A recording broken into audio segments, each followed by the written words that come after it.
And now, for your listening pleasure.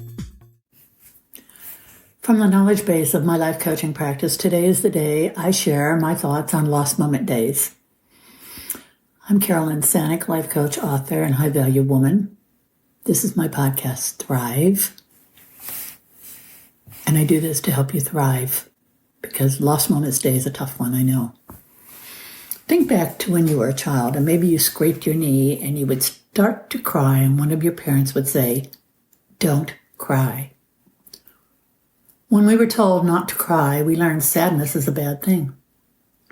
I can't remember how old I was when I realized sadness is not a bad thing and neither is crying. Once we reach that point, I believe we are in a much better place emotionally. Sadness gives you connection and empathy when shared with the right people. I can give testimony that this works in beautiful ways. When my late husband passed, I had a huge tribe of friends and strangers supporting me daily. People checked in on me. They spent time with me. As time passed, I began to realize that sadness can be a very powerful thing if we allow it to happen. But we don't want to appear weak. It is so important to connect with people rather than withdraw.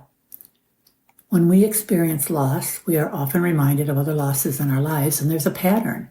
But it's not a bad thing.